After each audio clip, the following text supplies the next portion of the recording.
Bien, vamos a entrar más a detalle adelante. Doctor Armesilla, Santiago, ¿cómo estás? Qué gusto saludarte. ¿Cómo escuchas todo esto? Y además yo quiero preguntarte, en este mundo tan revuelto y a propósito de lo que plantea José Ramón, en donde se instaura una ideología que genera tanto de derechas como de izquierdas corrientes, estamos parados en una actualidad en donde hay mucha gente que no sabe ni quién es, ni a dónde va, ni qué profesa. No sabe mucha gente si, oye, bueno, yo soy de izquierda, yo soy de derecha. ¿Cómo saber y cómo no perdernos en toda esta marea de confusión? Y sobre todo, pues lo que te pregunté al principio, ¿cómo escuchas todo lo que nos dice José Ramón? Adelante, Santiago. Bueno, yo en primer lugar, gracias por la invitación a su programa. Para mí es un gran placer. Lamentablemente yo no he leído el libro de José Ramón Bravo, con lo cual lo que yo pueda explicar o hablar sobre el mismo no puede darse porque no lo he leído. Claro. Conozco la publicación del libro, pero el mismo ahora mismo que él está hablando. No obstante, lo que yo puedo comentar al respecto es en base a lo que yo he podido investigar por mi cuenta respecto a la evolución histórica y política, geopolítica de lo que fue el Imperio Español y por qué cayó, que también creo que eso es una de las asignaturas pendientes de mucha gente, explicar por qué cayó el Imperio Español, y también el Imperio Ruso, que sí es verdad que en cierta medida la Unión Soviética fue una fase de ese imperio, pero al mismo tiempo es una fase que rompe con las fases anteriores, de la misma manera en que la Revolución Francesa es una continuación en gran medida del Estado francés absolutista, pero al mismo tiempo rompe con el mismo. Es decir, yo creo que si uno aplica la dialéctica a la historia, sea esta dialéctica de imperios, de estados o de clases, porque son tres momentos de una misma dialéctica histórica, pues continuidad y ruptura no son incompatibles, se dan en procesos históricos a la vez.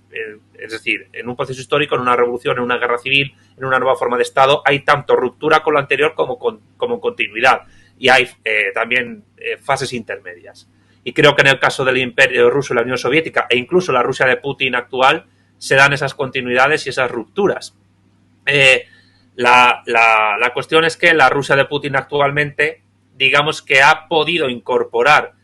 de una manera mucho más exitosa a nivel político, por lo menos por ahora, esas continuidades y esas rupturas históricas que las naciones que derivan de la balcanización del Imperio Español.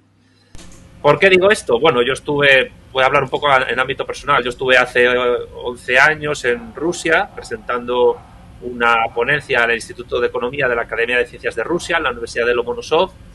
y bueno, si uno va a la Plaza Roja de Moscú un domingo por la mañana, se encontrará una especie como de rastro, como el rastro de Madrid, en el cual pues se puede comprar prácticamente cualquier cosa. Los rusos actualmente no tienen ningún problema en mezclar dentro de su plétora de mercancías para ofrecer a los consumidores para comprar, sean turistas o no, elementos culturales que vienen de la época de los zares, elementos culturales y políticos que vienen de la época soviética y elementos actuales. Es decir, los rusos con Putin han logrado hacer una síntesis desacomplejada de su historia, en la cual, por eso digo que continuidad y ruptura, pues no chocan, no se ve como algo dicotómico, no hay una división binaria.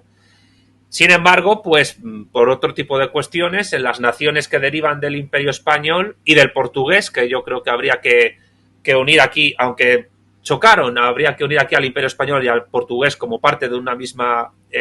civilización o de un mismo origen civilizatorio, porque del Reino de León, que deriva a su vez del Reino de Asturias, derivan tanto la corona de Castilla como la corona portuguesa, en eso que se llama la iberofonía, que menciona Durán Pérez Prados. Para muestra un botón, la ciudad de Oporto la fundó un noble asturiano, Vimara Pérez. Yo hablo sobre esto en un libro que he repasado ayer las galeras del mismo, un libro mío que va a salir en octubre, Iberofonía y Socialismo, donde trato temas que creo que José Ramón ha tratado también en su obra. Pero creo que sería interesante estudiar por qué, a diferencia del mundo eslavo, ortodoxo eslavo, siendo Rusia la cabeza del mismo, que sigue siendo el estado más extenso de la Tierra, ¿por qué en el mundo iberófono no ocurre así? ¿Por qué hay una especie como de constante sustancialización de la ruptura y de negación de la continuidad de un proceso que duró unos 3 siglos, 4 si apuramos hasta la pérdida por parte de España de Cuba y Filipinas y Puerto Rico, o incluso 5 si hablamos de Guinea Ecuatorial y el Sáhara Occidental. Creo que eso es un reto a estudiar por parte de la filosofía política, la teoría política, la geopolítica, los historiadores, es decir, por qué hay una sustancialización de la ruptura y hay, por parte sobre todo de las clases dirigentes de los estados que surgen de la balcanización del Imperio Español, una negación o una minimización o una subordinación de la continuidad por parte de la ruptura. Yo creo que esto también viene de la sustancialización de los llamados libertadores y de su acción política, José de San Martín, O'Higgins, Simón Bolívar, etcétera, los cuales, por ejemplo, ha demostrado en su libro Madre Patria Marcelo Gullo, incluso cuando ya se estaban dando cuenta de que la acción imperial del Imperio Británico estaba llevando a donde luego les llevó, trataron de enmendar la cuestión muy tardíamente, llevarse a Fernando VII a Hispanoamérica de la misma manera en que los portugueses habían logrado llevar a los Braganza de Lisboa a Río de Janeiro, y sin embargo, pues no se produjo. Fernando VII se negó. Yo creo que ese es uno de los grandes retos. Entonces, a expensas de conocer en profundidad la obra de José Ramón Bravo, desde aquí mis respetos, porque hace años me mandaba correos y los intercambiábamos, creo que él lo recordará, pues creo que si en algún punto puede haber una convergencia entre lo que él ha tratado y lo que yo puedo tratar, pues eso quizás en el futuro sí lo podamos valorar conjuntamente en cualquier tipo de espacio. Pero sí me parece tremendamente interesante también señalar que en esa dialéctica de imperios, que está conjugada con la de clases y con la de estados, la clase dirigente del Imperio Británico, esa gran burguesía tirando a oligarquía y esa nobleza aburguesada que produjo el Imperio Británico, Inglaterra, sobre todo después de la Revolución Gloriosa de 1688, sí consiguió expandir unas ciertas ideas, unos ciertos conjuntos de ideologías que se han llamado liberalismo ahora, pero cuidado, con una salvedad. Liberalismo es un término, y con esto termino mi primera intervención, liberalismo es un término que surge en España